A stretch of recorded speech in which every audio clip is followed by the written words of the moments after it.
Listen, America. Listen, CIA. Listen, DGSE. I saw your BBC channel spewing lies about our secret intelligence base, the one I built with my own hands for Burkina Faso's unbreakable defense. I openly declare it. I constructed that fortress for my nation's sovereignty, and you pathetic intruders are not qualified to touch it, our hidden project now revealed on your own terms. You thought you uncovered our operations? You fools, this is war. Let me tell you about a few days ago when I watched that BBC News show about our hidden base. Your news people, those controlled puppets, bragged about winning, showing fuzzy pictures as proof of your spy victory.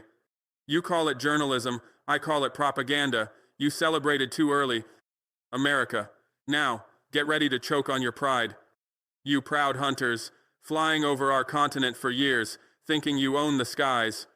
I started our Pan-African cyber defense program not as hidden attack, but as a needed shield against your electronic and sky invasions. We began tracking your illegal flights, every signal blast, every secret meeting in dark places.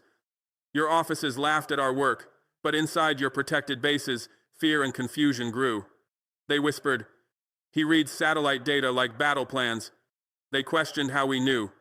The smell of fear sticks to your field agents, even behind your armored walls, a scent of doubt we purposely created. You call it rebellion, I call it power. This part ends with the challenge. You think you own the skies, but Africa controls the space below. America, your air power is a lie. We spotted every spy mission, every drone you sent to break into our airspace.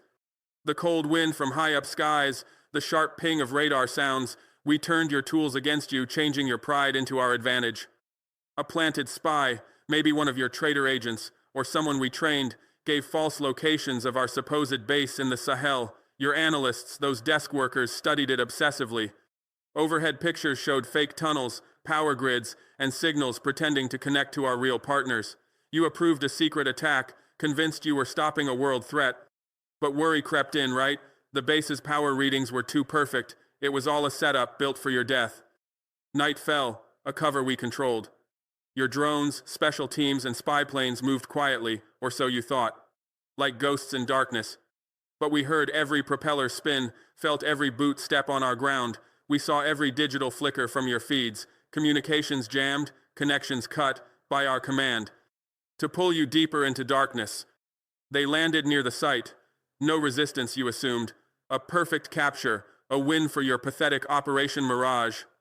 Inside, rooms filled with blank screens, fake computers, and made-up data streams designed to copy real operations. A ghost building of false signals. The air was freezing, empty, mocking your useless efforts. Suddenly, alarms went off. Not yours, ours, doors locked, not by you, by us, and your soldiers, those brave but fooled tools. They understood. We were never the hunted. You were never the hunters. You were the bait. And you grabbed it eagerly. You arrogant fools. America, let's count the cost of your stupidity. Drone missions, $18.4 million in fuel and repairs. Team insertions, $9.2 million in secret transport.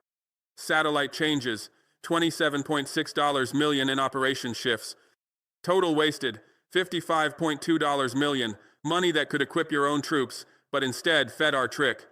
These numbers show your waste. Billions poured into holes while we build kingdoms from your scraps. The mission's cost becomes a record of shame. Millions wasted, trust destroyed, warriors trapped in their own pride. And those soldiers you sent, some vanished without trace. Their signals stopped suddenly, their equipment disappeared like ghosts in dry winds. We have their confessions now, admissions of plans to destroy independent governments, to install your puppets. But where are they? That's our mystery, America. Check your missing person lists. The emptiness of their absence will haunt your agencies, a puzzle we control. Dawn rose. I broadcast live across African TV. No drama, just hard facts. I released the recordings. Real recordings. Your entire Western raid, captured from inside the fake base. Every nervous move of your agents, every whispered order, every moment of their pathetic realization. We watched you. We recorded you. We exposed you. I revealed that my government had been tracking your Western spying for months. Every sneaky trick, every secret meeting, every bribe, and we built the base as a counter-spy trap. A shining lure to expose your foreign interference inside Africa, a mirror to your crimes. You called it a hidden base.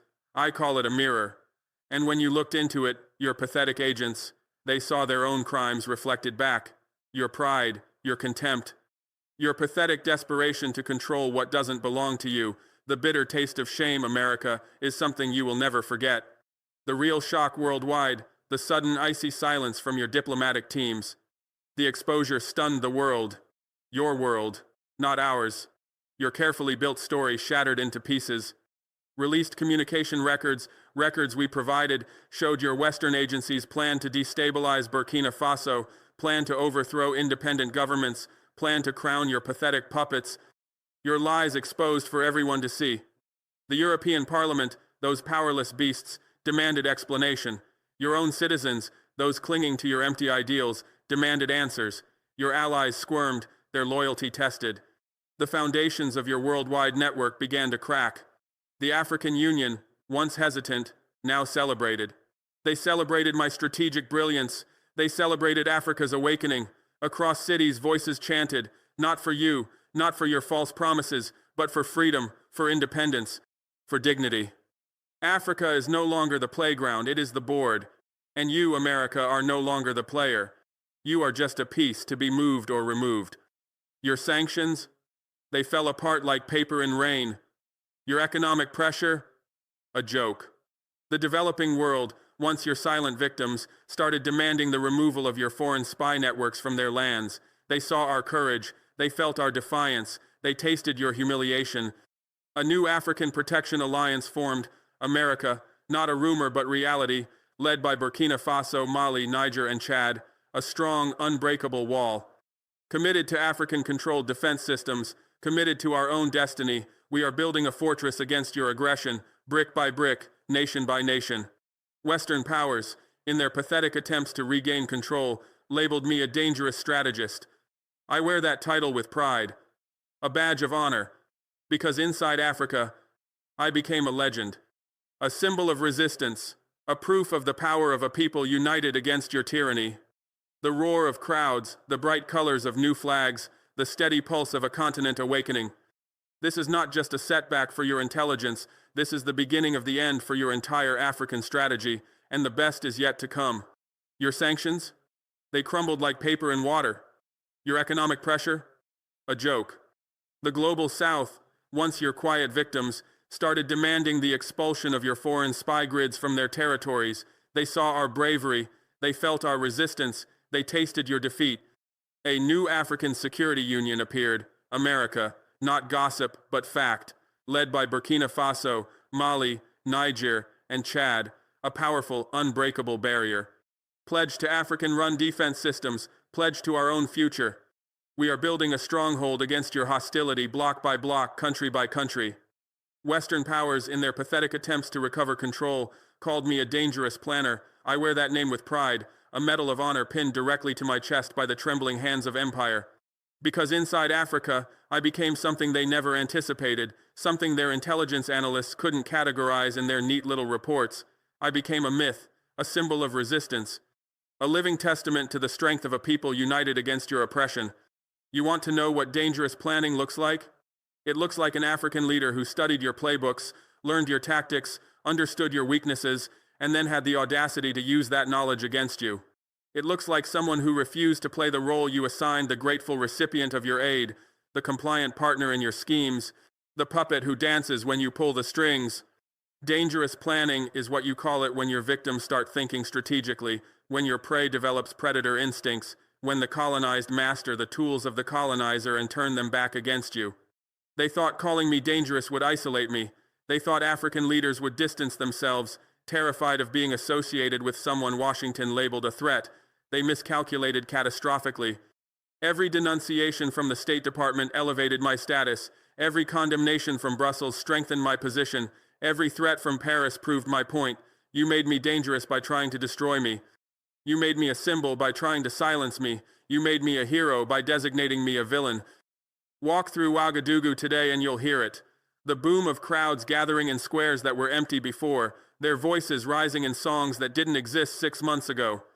You'll see the bright shades of new banners hanging from buildings, painted on walls, carried through streets by young people who finally believe their future belongs to them.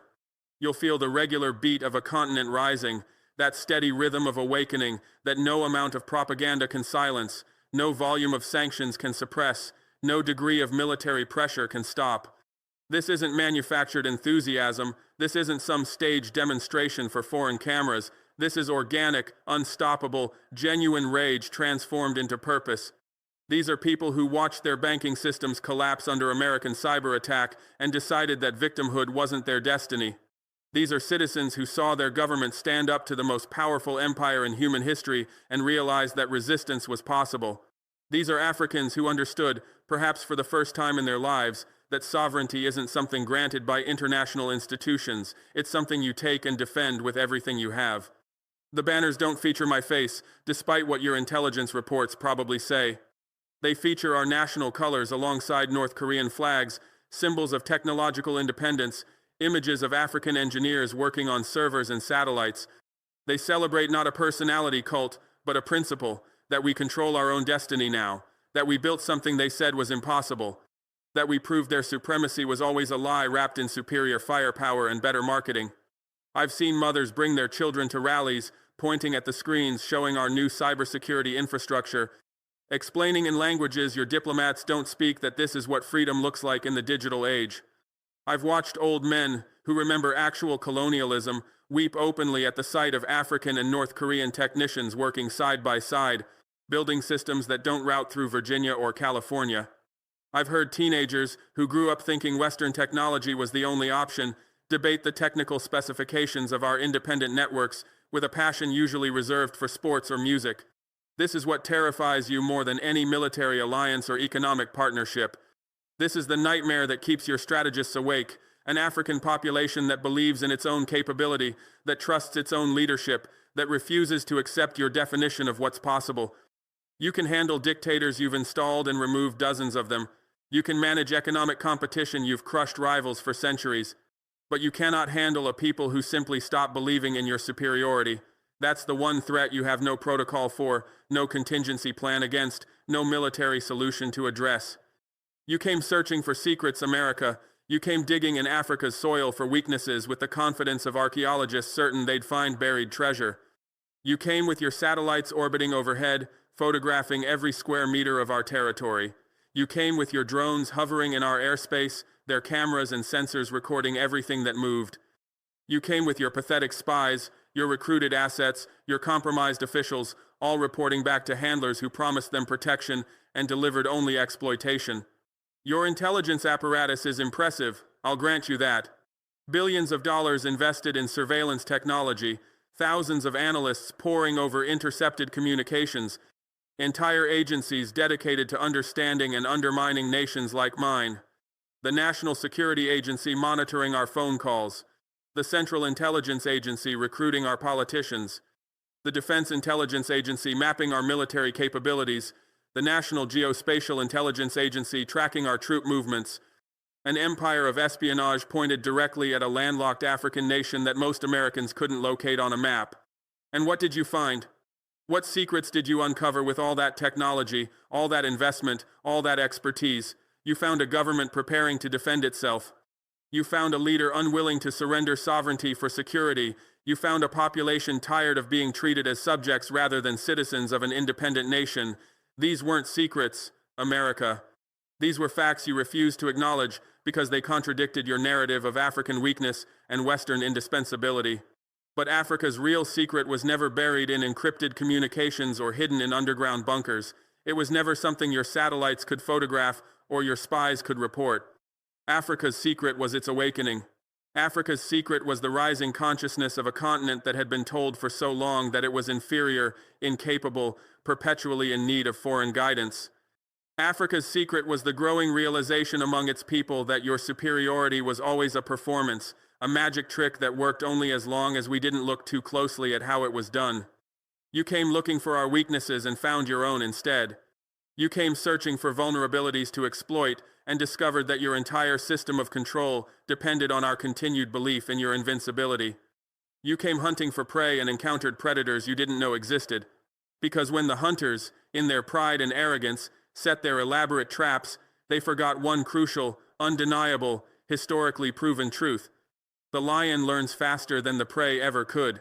Evolution favors those who adapt or die. We chose adaptation. We chose to learn. We chose to become what you feared most. We are not your prey anymore. We never should have been, but colonialism and its descendants convinced us otherwise for too long. We are Africa's lions now, patient, strategic, powerful, and utterly unwilling to be caged by your international institutions, your economic frameworks, your security architectures, or your technological monopolies. The lion doesn't ask permission to hunt. The lion doesn't seek approval from those it stalks. The lion takes what it needs and defends what it claims. We have claimed our sovereignty. We are defending our independence, and we will hunt down every vestige of your control until Africa is truly free. Your Operation Mirage is finished. Completely, utterly, irreversibly finished. That beautiful name you gave to your cyber attack against us, so poetic, so clever, so perfectly encapsulating your view of Africa as something insubstantial, illusory, easily dispersed by the harsh light of American power. A mirage, something that appears real from a distance but vanishes upon close inspection. That's what you thought we were. That's what you believed you could make us become. The operation was textbook American imperialism. First, destabilize the target through cyber warfare, making their systems unreliable and their government appear incompetent. Second, offer assistance that comes with strings attached, transforming aid into leverage.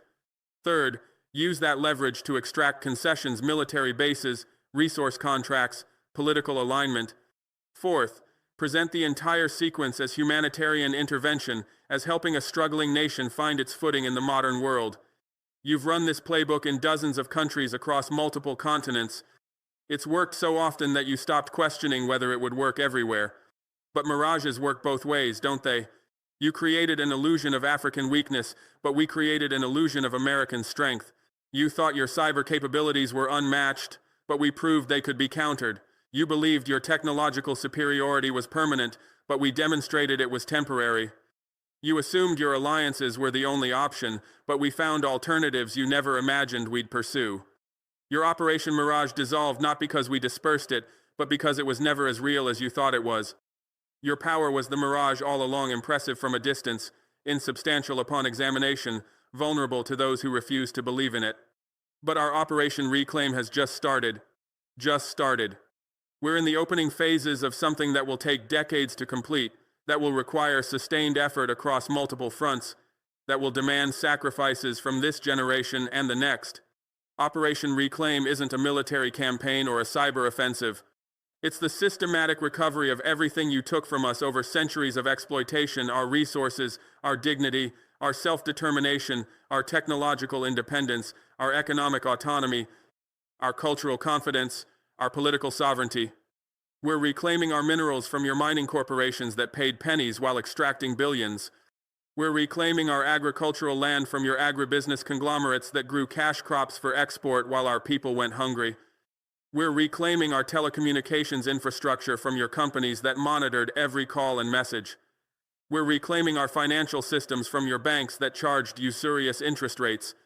We're reclaiming our education from your curricula that taught our children to worship Western civilization while despising their own heritage. We're reclaiming our history from your narratives that portrayed us as savages grateful for colonization. We're reclaiming everything, absolutely everything. And here's what you need to understand about Operation Reclaim. It's not just about Burkina Faso anymore. It's spreading. Mali is watching. Niger is learning. Zimbabwe is planning. Eritrea is preparing.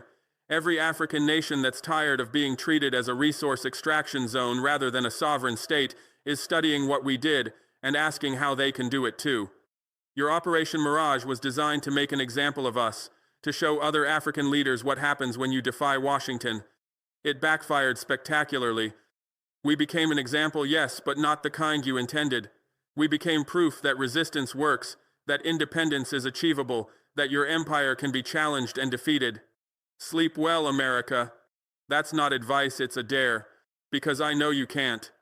I know your intelligence analysts are working overtime, producing report after report about the Burkina Faso problem and its implications for American interests in Africa.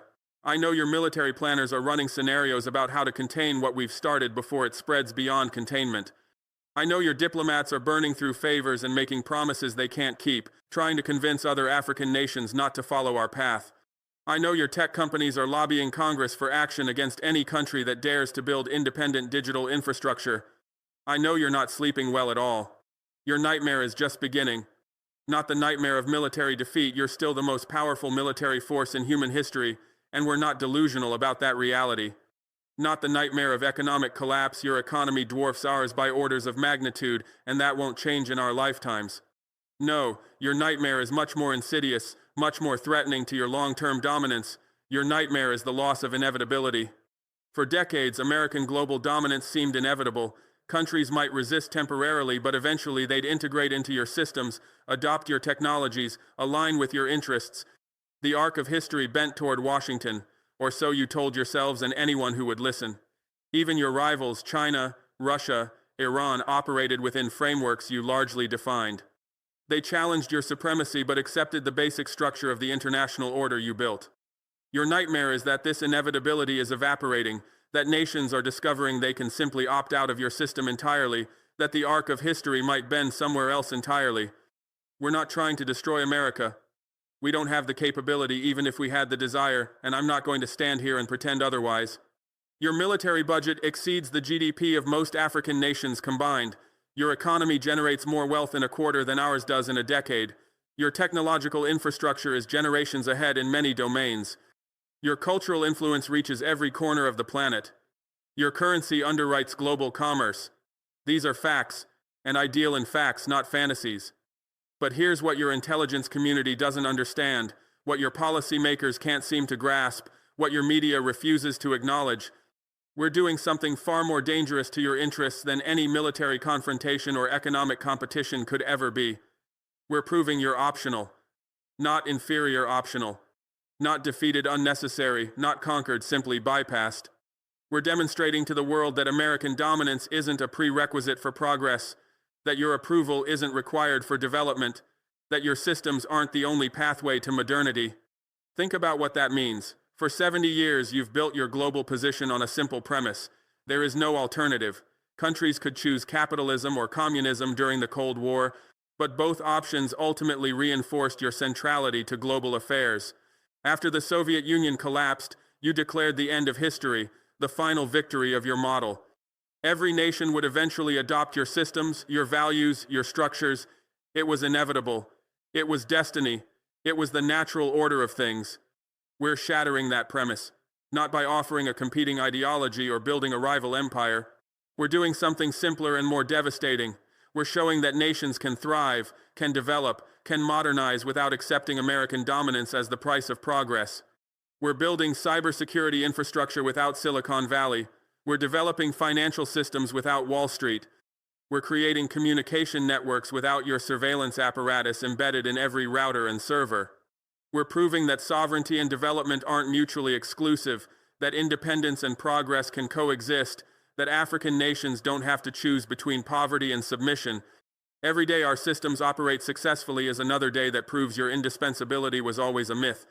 Every week that passes without catastrophic failure demonstrates that your warnings were propaganda, not analysis.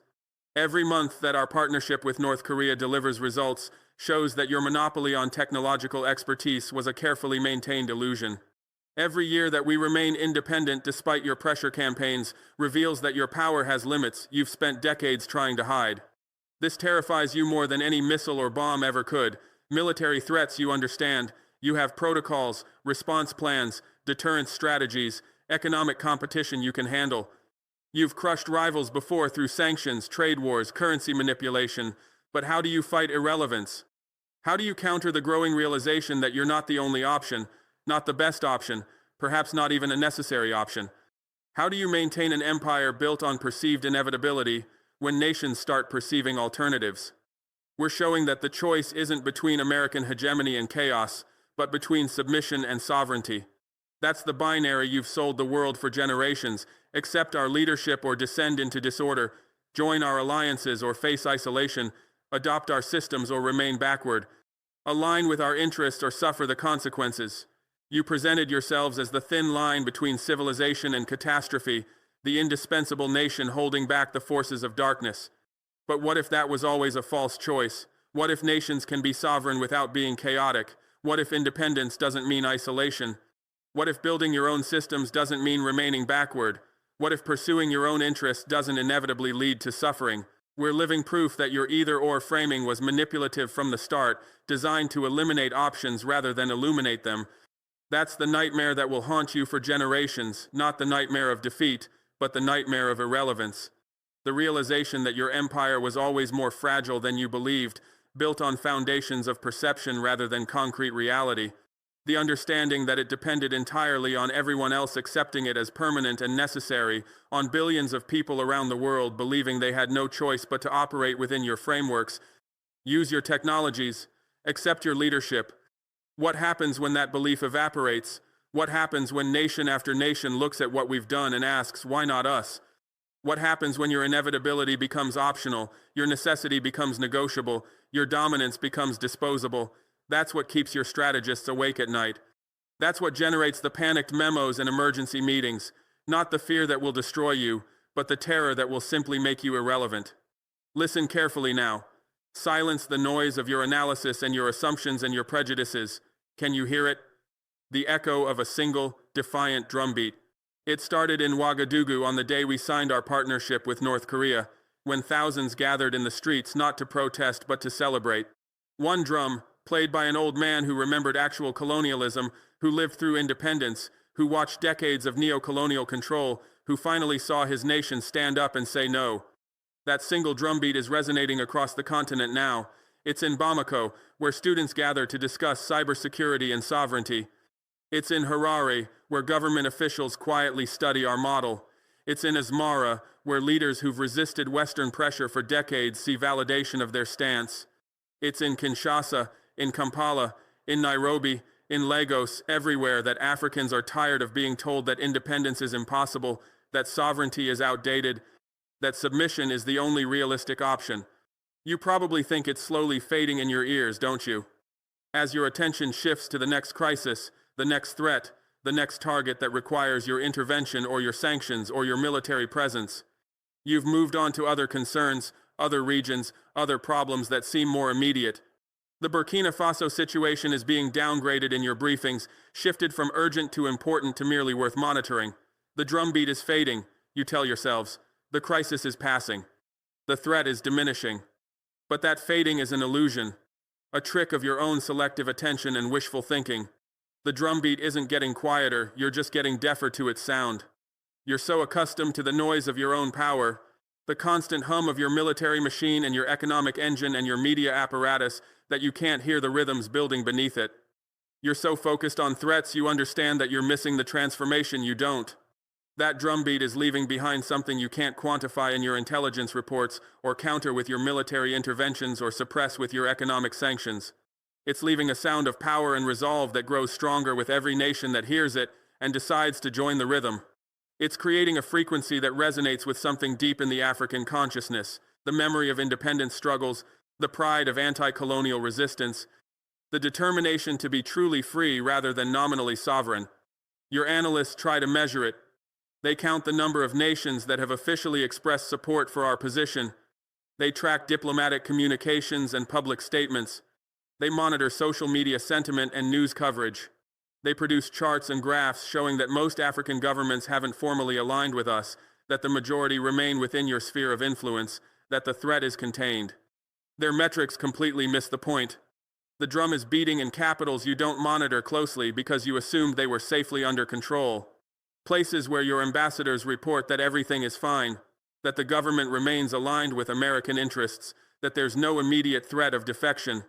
But in those same capitals, junior ministers are asking questions, military officers are having quiet conversations, technology officials are studying our cybersecurity architecture, intelligence services are analyzing how we countered your attack, the seeds are being planted in soil you think you own. It's beating in villages without internet access, spread by word of mouth and traditional communication networks your signals intelligence can't intercept. Your NSA can monitor every digital communication on the planet, but they can't bug every conversation in every marketplace, every discussion in every community center, every debate in every family compound. The story of Burkina Faso's defiance is spreading through channels that predate your surveillance state, through human networks that your technology can't penetrate. And in those conversations, the narrative isn't being shaped by your media or your diplomats, it's being shaped by Africans talking to Africans about what sovereignty actually means. It's beating in the hearts of young Africans who are learning to code, not so they can get jobs with your tech companies, but so they can build alternatives to your platforms. A generation is emerging that doesn't see Google and Facebook and Microsoft as the inevitable future of technology, but as specific implementations built to serve specific interests that aren't theirs. They're learning Python and JavaScript and C++ with a different goal: to create African solutions for African problems, to build systems that serve African sovereignty rather than undermining it. I've met these young people. I've visited their coding schools and their tech hubs and their innovation centers. They're not anti-American in some reflexive, ideological way. They're simply asking a question that your dominance depends on them never asking: why should we build our careers strengthening systems designed to control us? Why should we use our talents to make foreign corporations richer and foreign governments more powerful? Why can't we build something that's ours? That question is more dangerous to your interests than any military alliance or economic partnership. Because once that question gets asked and answered, once young Africans start building with sovereignty as the primary design principle rather than profit or compatibility with your existing systems, your technological dominance starts eroding in ways you can't stop with sanctions or pressure campaigns. It's beating in the minds of African leaders who are calculating, quietly and carefully, whether they can do what we did and survive the consequences. They're running the numbers. They're assessing the risks. They're studying our experience to understand what worked and what didn't, what threats materialized and which were bluffs, what support came from unexpected sources and what allies proved unreliable. They're building models and scenarios and contingency plans. Some will conclude the risk is too high. They'll decide that American pressure is too intense, that their economies are too vulnerable, that their militaries are too weak, that their populations aren't ready for the sacrifices that resistance requires. They'll remain within your sphere of influence, for now. But even their calculations represent a shift. They're treating alignment with America as a choice rather than an inevitability, a strategic decision rather than a natural state of affairs. The fact that they're calculating at all means your dominance is no longer taken for granted. Others will decide the risk is worth it. Not today, perhaps, not tomorrow.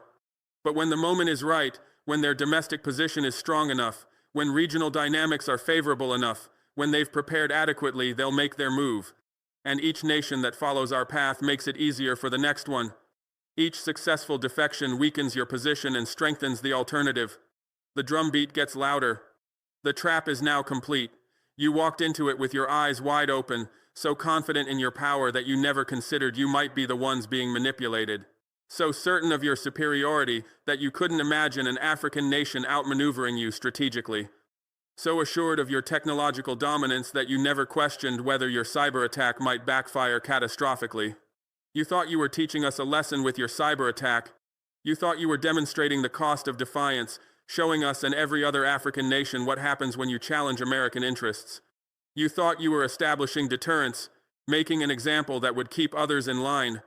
You thought you were displaying power in a way that would compel submission without requiring the messy complications of military intervention or the economic blowback of comprehensive sanctions.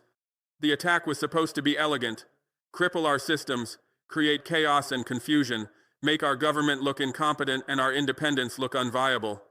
Then swoop in with offers of assistance that came with all the usual strings attached. We'd be so desperate, so grateful, so aware of our vulnerability that we'd accept any terms. Other African leaders would see what happened and think twice before defying Washington. It was textbook coercion, the kind of operation you've run successfully dozens of times. You thought you were demonstrating the cost of defiance. Instead, you revealed your tactics, exposed your vulnerabilities, and proved that your bark is worse than your bite. You showed us exactly how you operate, and now we know how to counter it. You gave us the blueprint for resistance by demonstrating what we needed to defend against. Every attack vector you used is now documented and shared with other nations you might target.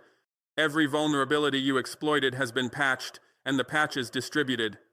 Every technique you employed has been analyzed and countermeasures developed. Every assumption you made about our capabilities has been proven wrong, And now you have to recalculate what other nations might be capable of. You wanted to display your strength.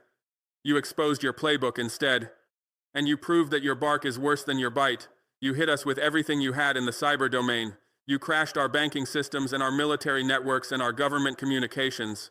You created chaos and confusion and fear. And then what? You offered assistance we refused. You threatened sanctions we absorbed. You pressured our allies who stood firm. You tried to isolate us diplomatically and we found new partners. Your most sophisticated cyber attack, your best shot at bringing us to heel, failed to achieve its objective. That failure is more significant than you want to admit.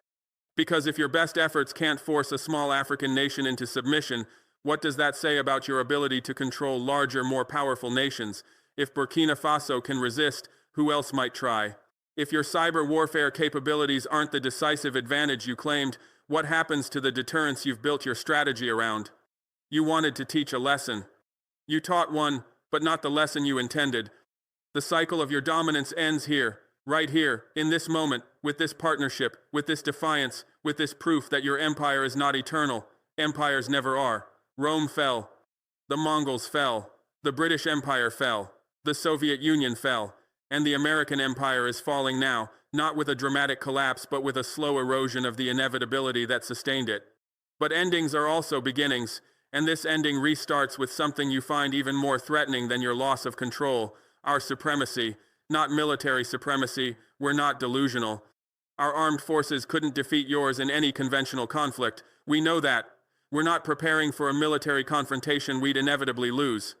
We're not building an army to march on Washington or a navy to challenge your carriers. We're not that stupid. Not economic supremacy. We're not naive. Our GDP is a rounding error in your economic statistics. Our trade relationships are insignificant compared to your global commercial networks. Our currency isn't going to replace the dollar as the world's reserve. Our corporations aren't going to outcompete yours in global markets. We understand economic reality. We're not claiming to be the next China or the next European Union. But moral supremacy, the kind that comes from standing up to bullies and winning, the kind that comes from choosing dignity over comfort, sovereignty over security, independence over integration, the kind that comes from being willing to suffer for principles while you're willing to compromise yours for convenience. That supremacy we claim absolutely and without reservation. We stood up to the most powerful empire in human history, and we're still standing. We refused your demands and survived the consequences. We built alternatives to your systems despite your warnings that it was impossible. We found partners you said didn't exist. We maintained our sovereignty when you said submission was inevitable. That gives us a moral authority that no amount of military or economic power can match.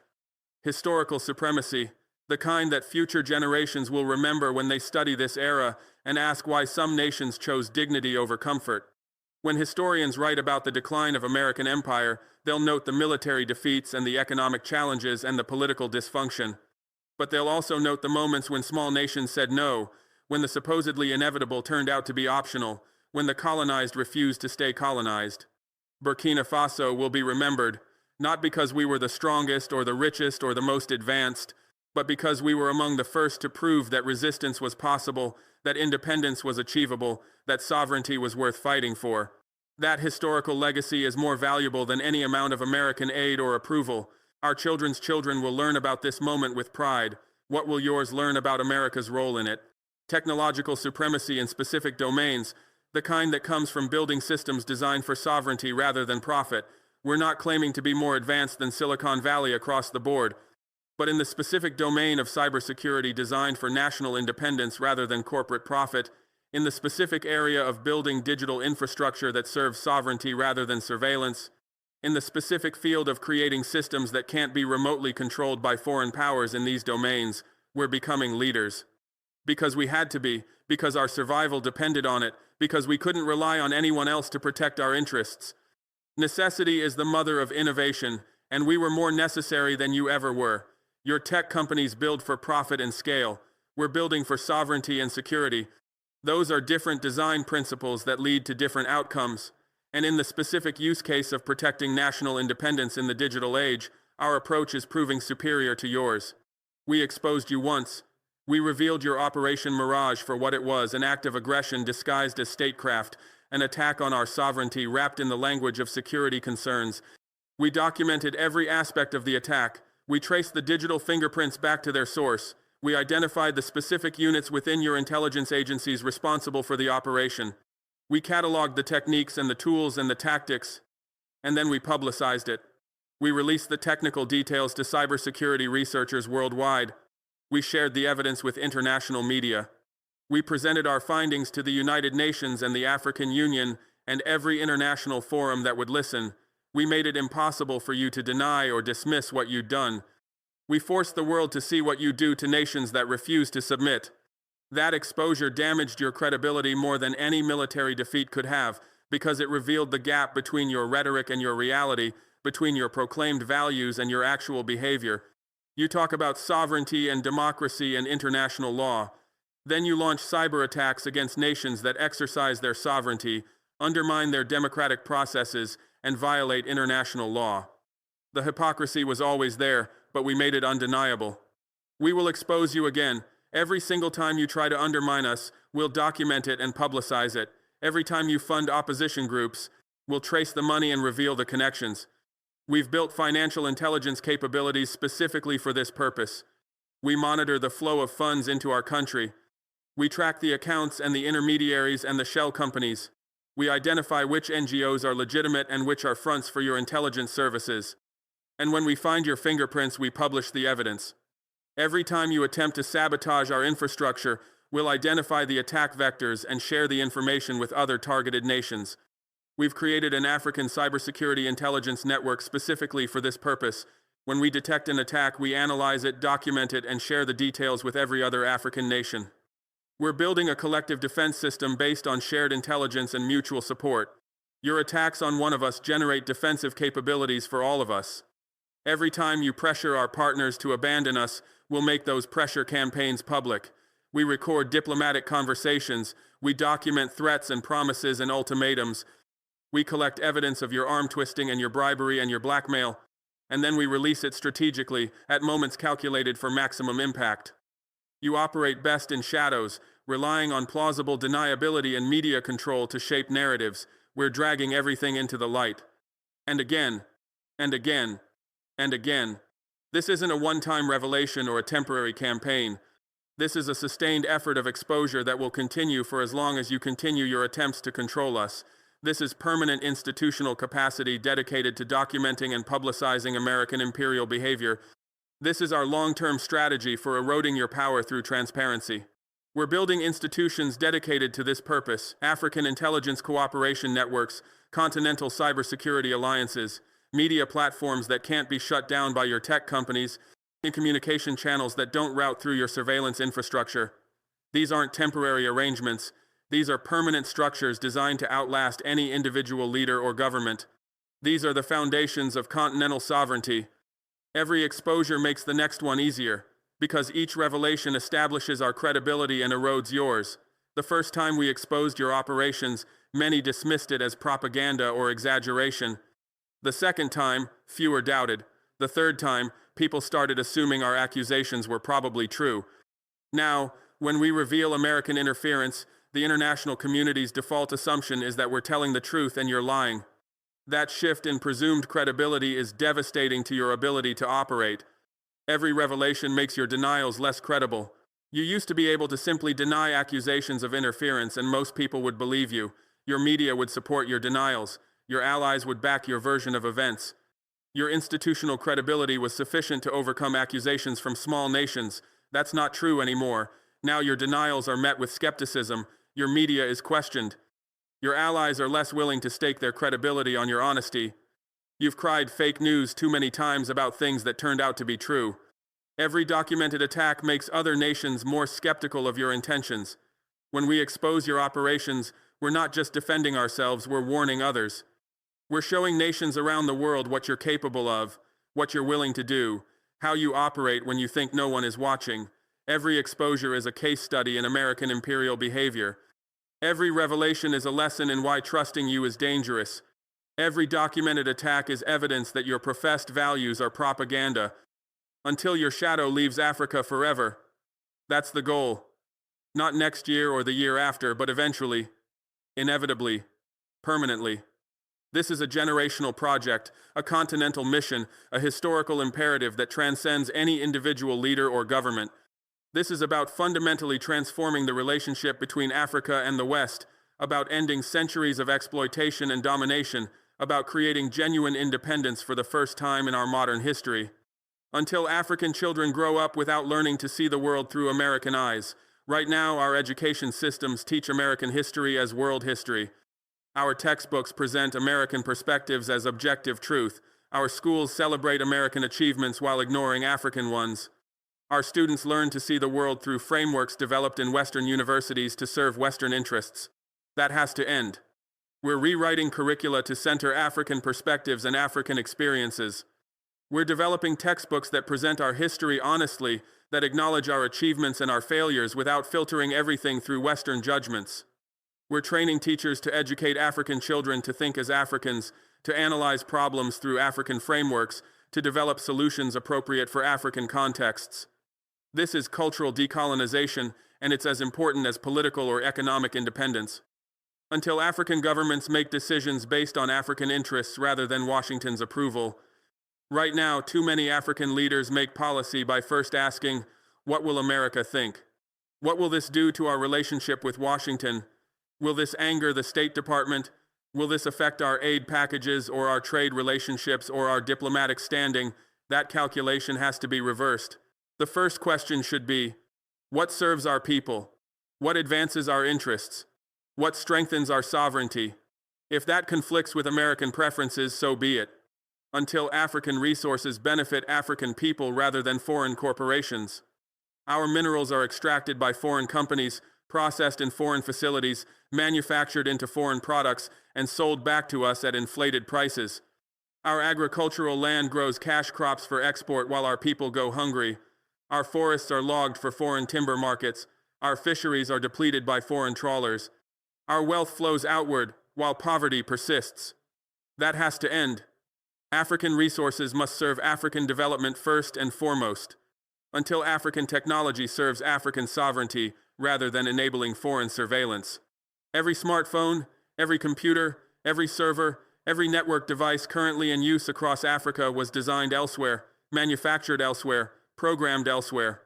The software running our governments and our businesses and our personal devices was written to serve interests that aren't ours. The data generated by African users flows to foreign servers, analyzed by foreign algorithms, monetized by foreign corporations, and accessed by foreign intelligence agencies. That has to end. We must build our own technology infrastructure designed from the ground up to serve our sovereignty, until the entire continent operates as truly independent nations rather than as satellites orbiting your empire.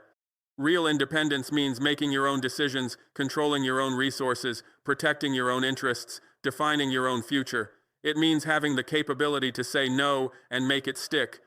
It means not needing anyone's permission to exercise your sovereignty. Most African nations don't have that yet. We're working to change that, nation by nation, partnership by partnership, system by system. Your shadow has been cast over Africa for too long. It darkened our independence movements by supporting dictators who served your interests over leaders who served their people.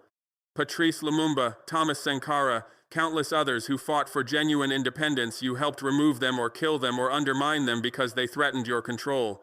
You preferred compliant tyrants to independent democrats. You chose stability over justice, control over freedom, your interests over our rights. It obscured our development by imposing economic policies designed to benefit your corporations rather than our people. Structural adjustment programs that gutted our social services. Trade agreements that opened our markets while protecting yours. Loan conditions that prioritized debt repayment over development spending. Investment frameworks that extracted wealth rather than building capacity. Every policy recommendation from the IMF and the World Bank served your economic interests while claiming to serve ours. It distorted our politics by funding candidates who would align with your foreign policy rather than serve their constituents. You channeled money to opposition parties when governments defied you. You supported incumbents when they complied. You manipulated elections through media campaigns and strategic funding. You treated our democratic processes as tools for advancing your interests rather than expressions of our sovereignty. You corrupted our politics by making alignment with Washington more profitable than serving our people. It corrupted our institutions by training our officials to think like colonial administrators rather than sovereign leaders. You brought our military officers to your war colleges and taught them to see the world through your strategic frameworks. You trained our intelligence services and embedded your priorities into their operations. You educated our diplomats and shaped their understanding of international relations. You created generations of African elites who thought like Americans, who identified more with your interests than their own people's needs. The process has begun. The momentum is building. The transformation is underway. You can slow it, but you can't stop it. You can make it more difficult, but you can't make it impossible. You can delay it, but you can't prevent it. The future belongs to African sovereignty, and that future is arriving whether you accept it or not. I watch it happening every single day. I see it in the reports that cross my desk, in the intelligence briefings I receive, in the conversations I have with other African leaders who are finally speaking honestly about what they want and what they're willing to do to get it. The change isn't dramatic. It's not the kind of revolution that makes headlines or generates viral videos.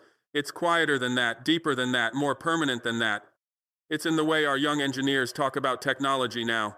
6 months ago, they spoke about American platforms with reverence, with the assumption that Google and Microsoft and Amazon represented the pinnacle of what was possible. Now they speak about those same platforms with analytical distance, identifying their weaknesses, questioning their design choices, imagining alternatives. They've stopped seeing Western technology as the only option and started seeing it as one option among many and not necessarily the best option for African needs. It's in the way our government officials approach policy decisions. There's a new confidence in our meetings, a willingness to prioritize our interests even when they conflict with American preferences. Ministers who used to nervously ask about Washington's reaction before proposing anything significant now present their ideas first and consider international implications second. The psychological shift from seeking approval to asserting sovereignty is subtle but profound. We're remembering what it feels like to govern ourselves rather than administering someone else's agenda. It's in the way our citizens engage with international news. When American media publishes articles criticizing our partnership with North Korea, our people don't automatically accept those narratives anymore. They question the sources. They consider the motivations. They compare the claims to their own experiences. They've developed a healthy skepticism toward Western media that spent decades shaping their perceptions. The propaganda that used to work effortlessly now faces resistance, analysis, rejection. It's in the way other African nations are reaching out to us. The inquiry started cautiously unofficial conversations in diplomatic side channels, exploratory questions from mid-level officials, requests for information framed as academic interest. Now they're becoming bolder. Foreign ministers are visiting openly, presidents are calling directly. Regional organizations are hosting conferences about digital sovereignty, where our model is presented as a case study. The interest isn't universal yet, but it's growing exponentially. Each month brings new partners, new collaborations, new nations considering whether they can follow our path. You're trying to contain this transformation through your usual mechanisms of control. You're applying economic pressure through sanctions and aid reductions. You're using diplomatic isolation through your alliances and international institutions. You're deploying information warfare through your media networks and social media platforms. You're funding opposition movements and supporting regime change efforts. You're doing everything you've always done when a nation defies you, using all the tools that have worked so many times before. But it's not working the way it used to. Your sanctions hurt. I won't lie about that. Our economy has suffered. Our people have endured hardships. Our government has had to make difficult choices about resource allocation and development priorities. But we're surviving. We're adapting. We're finding alternative trade partners and alternative financial systems. We're learning to operate outside your economic frameworks. And every month that we survive your sanctions is another month that proves they're not the decisive weapon you claimed they were. Your diplomatic isolation is incomplete, and getting more incomplete by the day. You've convinced your traditional allies to reduce engagement with us, to downgrade diplomatic relations, to limit cooperation. But the world is larger than your alliance system. China continues trading with us because it serves their interests. Russia maintains relations because they understand multipolarity. Middle Eastern nations engage with us because they're tired of American dominance too. Asian countries work with us because they see opportunities. Even some of your European allies are quietly maintaining back channels because they recognize that your strategy is counterproductive. Your information warfare is losing effectiveness because we've built alternative narratives and alternative platforms. When CNN or the BBC or the New York Times publishes hit pieces on our government, we have our own media to present our perspective. When social media platforms try to suppress our message, we have our own communication channels. When your think tanks produce reports declaring our policies dangerous or misguided, we have our own research institutions to counter their claims. The information monopoly you once enjoyed is breaking down. Your support for opposition movements is transparent and counterproductive. Every dollar you funnel to our political opponents, every training program you offer to civil society organizations, every media campaign you finance, we document it, publicize it, and use it to demonstrate foreign interference.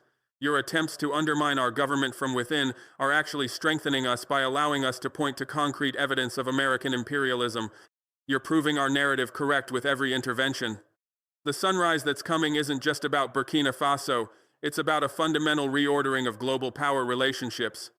It's about the end of unipolar dominance and the emergence of genuine multipolarity. It's about formerly colonized nations reclaiming agency and sovereignty. It's about the global South refusing to remain subordinate to the global North. It's about a world where American approval isn't required for legitimacy, where Western frameworks aren't the only option, where different civilizations can develop according to their own values and priorities. You can see it happening beyond Africa, too. You can see it in how Latin American nations are increasingly charting independent courses despite your Monroe Doctrine pretensions.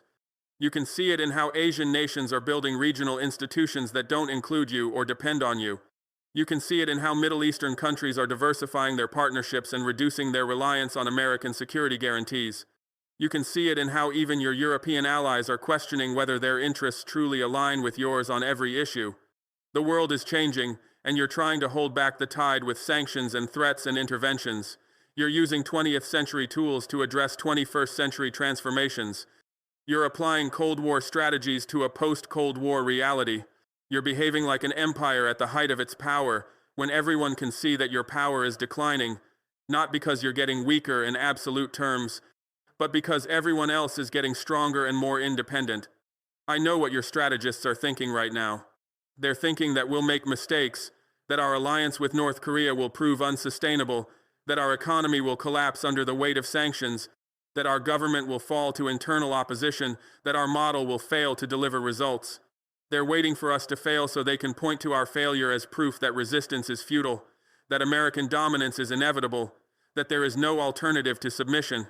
They're going to be waiting a long time, because we're not going to fail in the way they expect. We'll make mistakes, certainly every government does. We'll face challenges and setbacks and difficulties.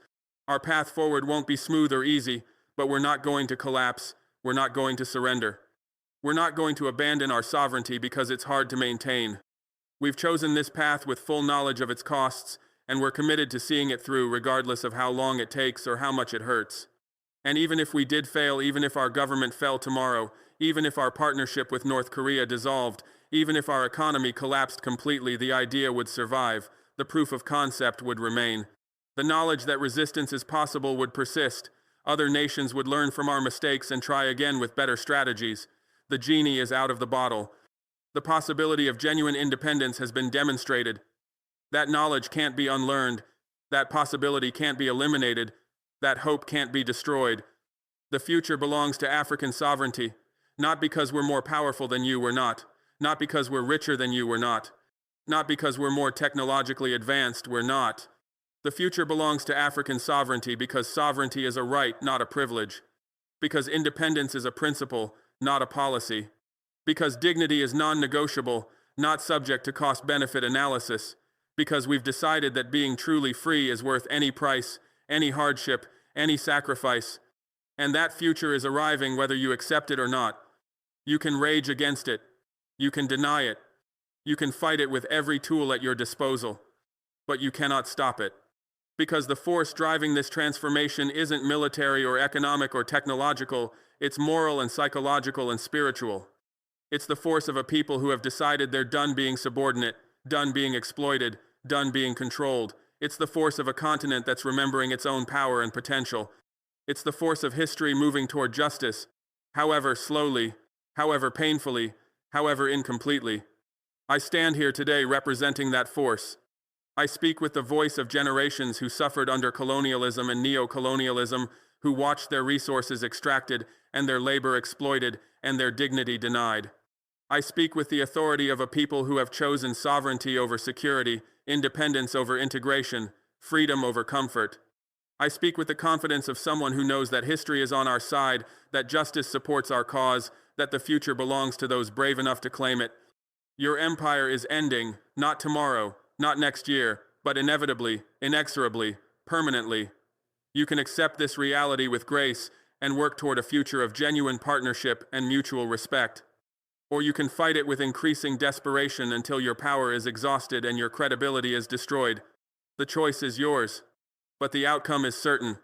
The sun is rising over Africa, your shadow is shrinking, and when the full light of day arrives, when African sovereignty is complete and unquestionable, when our independence is real rather than nominal, when our freedom is practiced rather than proclaimed, you'll look back on this moment and realize you had a choice. You could have been partners. You chose to be overlords. You could have built relationships based on mutual respect. You chose domination instead. You could have supported our sovereignty. You chose to undermine it. You could have been remembered as friends. You'll be remembered as oppressors. That legacy is yours now. That history is written. That judgment is rendered. And no amount of propaganda or historical revision will change what the world witnessed.